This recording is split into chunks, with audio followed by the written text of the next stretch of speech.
जय Hind. +3 fast semester EVS रे आज आम एक इम्पोर्टाट लंग क्वेश्चन को आलोचना करने जाऊँ। तो जो इम्पोर्टाट लंग क्वेश्चन की विगत वर्ष मान पढ़ी आसी एवर्ष पढ़ार संभाव्यता तार बहुत अधिका अच्छी। तो पिलाने आम जाचु जे आम राज्य रे ठीक अच्छे आम राज्य ओडिशा रे तो परिवेश को लेकिन अनेक प्रकार आंदोलन होइछि। तो जो मैंने +2 सेकेंड ईयर जदि आर्ट्स पिला जदि सब्जेक्ट रे से मैंने रखिथे पॉलिटिकल साइंस तो से मैंने विभिन्न प्रकार आंदोलन जमती आमर चिपको आंदोलन हो कि अनेक प्रकार आम जो नर्मदा बचाओ आंदोलन हो तो एमती अनेक प्रकार आंदोलन से पढ़ी थे।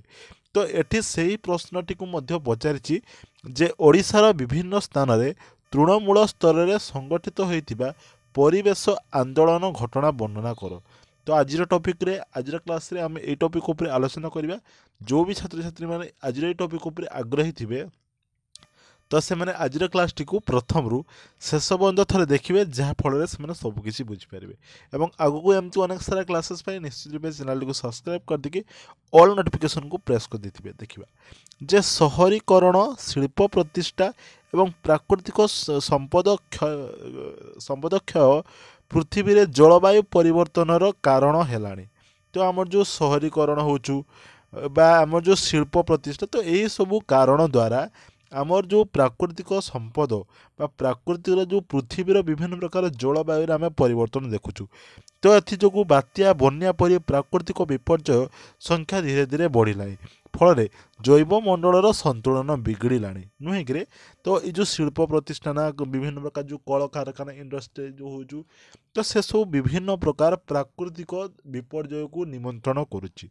ओडिशार प्राकृतिक संपद और खनिज संपद एक परिपूर्ण राज्य ताने आम ओडिशा रे अनेक प्रकार आम जाचु प्राकृतिक संपद खनिज संपद अच्छी।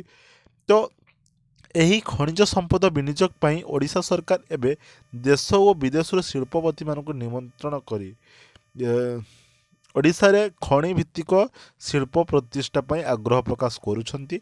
शिल्प संपादन विनियोग पर ओडिशा रे एवं काम करुवा विभिन्न आम सब रही विभिन्न प्रकार जैसे सब कंपानी कौन रही सब जे बाल्को अच्छी उत्कल आलुमिना अच्छी तो आमर नाल्को अच्छी तो एमती अनेक प्रकार जिंदल अच्छी तो विभिन्न प्रकार अच्छी। तो खनि भित्तिक शिल्प एक दुपट धार थिबा एक खंडा अटे।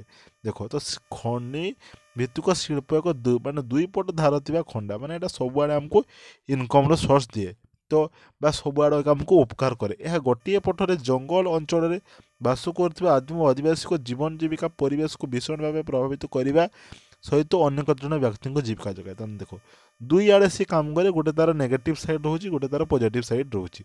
तो जदि आम जंगल को जदि उपयुक्त विनियोग जदि न करचे ताले जंगल नष्ट होचु विभिन्न प्रकार पशुपक्षी मरबे जहाँफल परिवेशर संतुलनटी बिगड़ीज एवं अनेक लोक जो मैंने कि जंगल उपर निर्भर करके रोते से अनेक बासहरा हो कि जंगल द्वारा अल्प किसी जीविका बंचे से पाइपर इंडस्ट्री द्वारा। यही कारण जो जीवन जीविका हराउथिबा से अंचल आदिम अधिवासी साधारण जनता संगठित होई खनिज संपद उत्तोलन और खनिज भित्तिक प्रतिष्ठा विरुद्ध रे आंदोलन धारणा और अनशन रास्ता रोक पर आंदोलन करुछथि। तो जेहेतु जो मैंने जंगल उपर डिपेंड करके से निजर परिवार पोषण करुथिले जो मैंने जंगल को निजर सबकि से भावी नहीं तो से मैंने कौन कले जिते जंगल को से नष्ट करने चेष्टा कले विभिन्न कंपानी प्रतिष्ठा तो एमाने प्रतिवाद कले। तो से प्रतिवाद रूप अनेक प्रकार है जमती कि से आंदोलन कले धारणा देले एपरिक अनशन कले एसत रास्ता रोक कले। तो एमती सब विभिन्न प्रकार आंदोलन कले। तो निम्न विगत दिन में ओडिशार विभिन्न अंचल गढ़ी उठी केतेक गण आंदोलन विषय उल्लेख कराई। प्रथम दीची देख जे गंधमार्दन पर्वत संरक्षण आंदोलन यह कहीं कौटार होता देखा जे पश्चिम ओडिशा संबलपुर और बलांगीर अंचल रही गंधमार्दन पर्वत अंचल 9.6 वर्ग किलोमीटर परिसीमार प्राय 2130 लक्ष टन बक्साइट पत्थर रही एक आकलन कराइला जे ये अंचल माने संबलपुर बलांगीर अंचल गंधमार्दन पर्वत पाखरे आम 2130 टन आमर कौन अच्छी ना बक्साइट अच्छी। किंतु यही अंचल बास कर बंध गंड ବିଞ୍ଝାଲ ଜାତିର ଆଦିମ ଅଧିବାସୀମାନେ ଏହି ଅଞ୍ଚଳରୁ ଖାଦ୍ୟ, ଗୋଖାଦ୍ୟ, ଜାଳେଣୀ ପିଇବା ଓ ଚାଷ ପାଇଁ ବିଭିନ୍ନ ପ୍ରକାର ଚାଷ ପାଇଁ ଜଳ ତ ସେମିତି ସବୁ ପାଉଥିବାରୁ ସେମାନେ ସେହି ପରିବେଶକୁ ନିଜର ମା ବୋଲି ବିବେଚନା କରିଥିଲେ। ଏହି ଅଞ୍ଚଳରେ ରହିଛି 22ଟି ଛୋଟ ନଦୀ ଏବଂ ପ୍ରାୟ 150ଟି ଚିରସ୍ରୋତା ଝରଣା। ଏଠାରେ ରହିଥିବା ଝରଣା, ନଦୀ, ଜଙ୍ଗଲ, ବନ୍ୟପ୍ରାଣୀ ଏହି ଅଞ୍ଚଳ ପରିସଂସ୍ଥାକୁ ଉନ୍ନତ କରିଛନ୍ତି। ତ ଗନ୍ଧମାର୍ଦ୍ଦନ ପର୍ବତରେ ଥିବା ନୃସିଂହନାଥ ଓ ହରିଶଙ୍କର ମହାପ୍ରଭୁଙ୍କ ମନ୍ଦିର ଏହି ଅଞ୍ଚଳ ଜନଜାତି ଓ ସାଧାରଣ ବର୍ଗ ଲୋକମାନଙ୍କର ସାମାଜିକ ଓ ସାଂସ୍କୃତିକ ଜୀବନ ସହିତ ଓତପ୍ରୋତ ଭାବେ ଜଡ଼ିତ ନୁହେଁ କି? ଦେଖ ତାପରେ କ'ଣ ହେଲା ଯେ 1980 ମସିହା ଦଶକ ଆରମ୍ଭରେ ଗନ୍ଧମାର୍ଦ୍ଦନ ପର୍ବତରୁ ବକ୍ସାଇଟ୍ ପଥର ଉତ୍ତୋଳନ କରିବା ପାଇଁ ବାଲ୍କୋ କମ୍ପାନୀ ଏଠାରେ 3120 କୋଟି ଟଙ୍କା ବିନିଯୋଗ ପାଇଁ ଆଗ୍ରହ ପ୍ରକାଶ କଲା। ତାହେଲେ ଦେଖ ଯେତେବେଳେ ସେମାନେ ଜାଣିବା ପାଇଁ ପାଇଲେ ଯେ ଏଠି 2130 ଟନ୍ ପ୍ରାୟ ବକ୍ସାଇଟ୍ ମିଳିବ, ତ ସେମାନେ କ'ଣ କଲେ ନା ସେମାନେ କେତେରେ ନା 1980 ଦଶକରେ କିଏ ନାଲ୍କୋ କମ୍ପାନୀ ସିଏ ପ୍ରଥମେ ଚେଷ୍ଟା କଲା ଯେ କେମିତି ତାକୁ ସିଏ କ'ଣ କରିବ ନା ତାକୁ ବାହାର କରିବ। ଏହି ପ୍ରକଳ୍ପ ପାଇଁ 500 ଲୋକଙ୍କୁ ସ୍ଥାୟୀ ନିଯୁକ୍ତି ଏବଂ 3000 ଲୋକଙ୍କୁ ଅସ୍ଥାୟୀ ନିଯୁକ୍ତି ମିଳିବ ବୋଲି ଘୋଷଣା କରାଗଲା।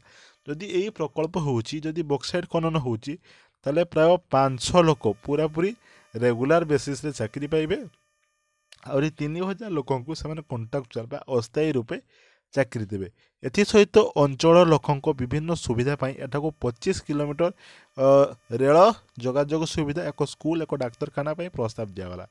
ପରିବେଶ ସୁରକ୍ଷା ପାଇଁ ସାମାଜିକ ବନୀକରଣ ଯୋଜନାରେ ବୃକ୍ଷରୋପଣ ସହିତ ପ୍ରତିବର୍ଷ ଓଡ଼ିଶା ସରକାରଙ୍କୁ 1 କୋଟି ଟଙ୍କା ରୟାଲିଟି ଭାବେ ଦେବ ବୋଲି ସରକାରଙ୍କ ସହିତ ଚୁକ୍ତି ରାଜିନାମା ସ୍ୱାକ୍ଷରିତ ହେଲା।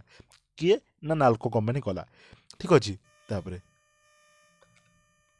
ଖଣି ତାଡ଼ିବା ପାଇଁ ପ୍ରଥମ ବିସ୍ଫୋରଣ ଦେଖ କେବେ ହେଲା ନା 1985 ମସିହା ଜୁଲାଇ ମାସରେ ହେଲା। ଏହି ବିସ୍ଫୋରଣ ଫଳରେ 800 ବର୍ଷର ପୁରୁଣା ନୃସିଂହନାଥ ମନ୍ଦିର କାନ୍ଥ ଫାଟ ସୃଷ୍ଟି ହେଲା ଏବଂ ଯେଉଁ ଗରୁଡ଼ ସ୍ତମ୍ଭ ପ୍ରଭାବିତ ହେଲା। ଏଥି ସହିତ ଖଣିର ବକ୍ସାଇଟ୍ ପଥର ଉତ୍ତୋଳନ ପାଇଁ ପ୍ରାୟ କେତେ ଦେଖ ଯେ 6,04,000 ଗଛ କାଟି ରାସ୍ତା ଓ ଦୌଡ଼ି ରାସ୍ତା ତିଆରି କରିଥିଲେ। ଗନ୍ଧମାର୍ଦ୍ଦନ ଅଞ୍ଚଳରେ ବାସ କରୁଥିବା ଆଦିମ ଅଧିବାସୀ ଗଛକୁ ଦେବତା ଭାବେ ସେମାନେ କ'ଣ କରୁଥିଲେ ନା ତାକୁ ସେମାନେ ପୂଜା କରୁଥିଲେ। ଏହା ତାଙ୍କର ଗୋଷ୍ଠୀ ସଂକେତ ବୋଲି ସେମାନେ ବିଚାର କରନ୍ତି। ତ ନୂଆ ଭାବେ ଗଢ଼ି ଉଠିଥିବା ବାଲ୍କୋ ସହରକୁ ଜଳ ଯୋଗାଣ ପାଇଁ ଠିକ୍ ଅଛି ଡୁର୍ଗେଇ ନାମକ ଏକ ଛୋଟ ନଦୀ ଉପରେ ଏକ ବନ୍ଧ ନିର୍ମାଣ ଫଳରେ ସ୍ଥାନୀୟ କୃଷକମାନେ ଫଳ ବଗିଚା ଓ ଚାଷ ଜମିରେ ପାଣି ବୁଡ଼ିଗଲା। ତ ସେ ଯେହେତୁ ବନ୍ଧ ନିର୍ମାଣ କଲା, ତାହେଲେ ଏଠି କ'ଣ ହେଲା ବନ୍ୟାର ଟାଇପ୍ର ପ୍ରଭାବିତ ହେଲା। ତ ଯାହାଫଳରେ କ'ଣ ହେଲା ନା ଡୁର୍ଗେଇ ନଦୀ ଦ୍ୱାରା ପ୍ରାୟ 200 ଏକର ଚାଷ ଜମିକୁ ଜଳ ଯୋଗାଣ ବାଧାପ୍ରାପ୍ତ ହୋଇଥିଲା। ତେଣୁ ଲୋକମାନଙ୍କର ଫସଲ ହାନି ହେଲା। ତ ଯେତେବେଳେ ଏମାନେ ନଦୀ ବନ୍ଧକୁ ବନ୍ଦ କରିଦେଲେ ବା ଯେତେବେଳେ ଯଦି ଏମାନେ ତାଙ୍କର ଯଦି ଅଧିକ ପାଣି ହେଇଗଲା ତ ଯେତେବେଳେ ଛାଡ଼ିଦେଲେ ତ ସେପଟେ ବନ୍ୟାରକ ହେଲା। ତାପରେ ଯଦି ସେମାନେ ଆଉ ଅଲଗା ଦିନ ଯଦି ଅଟକି ଦେଉଛନ୍ତି ତାହେଲେ ତାଙ୍କର ଏପଟେ ପାଣି ଆସିଲା ନାହିଁ। ତ ଦେଖ ତାହେଲେ ଏଇସବୁ ବିଭିନ୍ନ ପ୍ରକାର ସମସ୍ୟା ତାଙ୍କୁ ବାଧ୍ୟ କଲା ଯେ ସେମାନେ କ'ଣ କରିବା ପାଇଁ ନା ସେମାନେ ତାଙ୍କର ପ୍ରତିବାଦ କରିବା ପାଇଁ କି ସେମାନେ ତାଙ୍କର ସ୍ୱର ଉତ୍ତୋଳନ କରିବା ପାଇଁ ଧୀରେ ଧୀରେ ସ୍ଥାନୀୟ ଲୋକମାନେ ବାଲ୍କୋ କମ୍ପାନୀ ଉପରୁ ବିଶ୍ୱାସ ହରାଇଲେ। ତ ଏଇସବୁ ବିଭିନ୍ନ ପ୍ରକାର ସମସ୍ୟା ଯେତେବେଳେ ସେମାନେ ସମ୍ମୁଖୀନ ହେଲେ ଯେ ସେମାନେ ଗଛ କାଟିଦେଲେ ବା ତାଙ୍କର ଯେଉଁ ମନ୍ଦିରରେ ଯେଉଁ ଆରାଧ୍ୟ ଦେବତା ଥିଲେ ତାଙ୍କ ମନ୍ଦିର ସିଏ ମଧ୍ୟ ନଷ୍ଟ ହେଲା, ଫାଟ ପଡ଼ିଲା। ତ ବିଭିନ୍ନ ପ୍ରକାର ସମସ୍ୟା ଯେତେବେଳେ ଧୀରେ ଧୀରେ ଜୁଟିଲା ତ ସେମାନେ ବାଲ୍କୋ କମ୍ପାନୀ ଉପରୁ ସେମାନେ ବିଶ୍ୱାସ ହରାଇଲେ। ବାଲ୍କୋ କମ୍ପାନୀ କର୍ତ୍ତୃପକ୍ଷ ଏହିସବୁ ସମସ୍ୟା ବିଷୟରେ ଲୋକମାନଙ୍କ ସହିତ କୌଣସି ଆଲୋଚନା ମଧ୍ୟ କରିନଥିଲା। ଓ ଯଦି ତୁମ ଦ୍ୱାରା ଯଦି କିଛି ଯଦି ସମସ୍ୟା ହେଇଛି ତାହେଲେ ତାକୁ ଆସିକି ସମାଧାନ କର ନା, ସେମାନେ ବି ସେମିତି କଲେ ନାହିଁ। ଫଳରେ ଲୋକମାନଙ୍କ ମନରେ ସନ୍ଦେହ ସୃଷ୍ଟି ହେଲା। ସେମାନେ ବାଲ୍କୋ ଦ୍ୱାରା ପ୍ରତାରିତ ହେଉଛନ୍ତି ବୋଲି ଭାବିଲେ। ସେମାନଙ୍କୁ ଠକି ଗନ୍ଧମାର୍ଦ୍ଦନ ଅଞ୍ଚଳ ସମସ୍ତ ପ୍ରାକୃତିକ ସମ୍ପଦ ବାଲ୍କୋ କମ୍ପାନୀ ତାଙ୍କଠାରୁ ଯୋଜନାବଦ୍ଧ ଭାବେ ଛଡ଼ାଇ ନେଉଛି ବୋଲି ଜାଣିପାରିଥିଲେ। ଧୀରେ ଧୀରେ ସେମାନେ ଅନୁଭବ କଲେ ଯେ ସେହି ଅଞ୍ଚଳର କୃଷି ଓ ଜଙ୍ଗଲ ଭିତ୍ତିକ ଜୀବିକା ବାଧାପ୍ରାପ୍ତ ହେଉଛି ଏବଂ ଖୁବ୍ କମ୍ ଦିନରେ ସେମାନେ ନିଜର ଜୀବିକା ଓ ଜୀବନ ସମ୍ପୂର୍ଣ୍ଣ ଭାବେ ହରାଇବେ। ତେଣୁ ସେହି ଅଞ୍ଚଳର କୃଷକ जनजाति लोक गंधमादन सुरक्षा परिषद नामक एक संगठन गढ़ी बाल्को विरुद्ध रे एक गण आंदोलन आरंभ कले। तो यही आंदोलन पई हेउथिबा खर्च प्रत्येक परिवार संग्रहित मुठे चाउल द्वारा चला। तो से आंदोलन कले यही आंदोलन लोक मान शिखेला जे जदि लोक मैंने एकजुट हेबे से निज आवश्यकता अनुसार ये परिवेश अनुकूल प्रगतिशील समाज पुनर्बार से आरंभ करें। ठीक अच्छे तेणु से कौन है ना गंधमादन बचाओ आंदोलन है। सेमती काशीपुर ठारे बक्साइट उत्तोलन विरुद्ध रे आमर जमती परिवेश आंदोलन। तो ये सेमती किसी तुम मैंने यार स्क्रीनशॉट नहीं जाओ और भरकी देख। आउ नियमगिरी पर्वत परिसंस्था जैव विविधता सुरक्षा पाई जन आंदोलन गोटे होता कौन ना बालियापाल क्षेपणास्त्र घाटी प्रतिष्ठा विरुद्ध में आंदोलन होता आमर जो बालेश्वर। ठीक अच्छे बालियापाल तापर आउ गोटे कौन कलिंग नगर आंदोलन होता। तो यही सब विभिन्न प्रकार परिवेश आंदोलन जहाँकि लोक मानकर असुविधा होगा फल परिवेश नष्ट होगा फल से बाध्य होते आंदोलन करने। तो ये थिला इम्पोर्टाट लॉन्ग क्वेश्चन टी जदि तुम मानकर परीक्षा एमती किसी प्रश्न पड़ुची ताले तुम मैंने यही भाव प्रथम तार इंट्रोडक्शन दब तापर क्यों सब आंदोलन है ताकू लिख भल कि डिटेल्स की जहाँ फल तुम्हें बहुत भल नंबर पाइपर। तो आगू के एमती अनेक सारा क्लासेस निश्चित रूप चैनल को सब्सक्राइब कर देकी ऑल नोटिफिकेशन को प्रेस कर देते।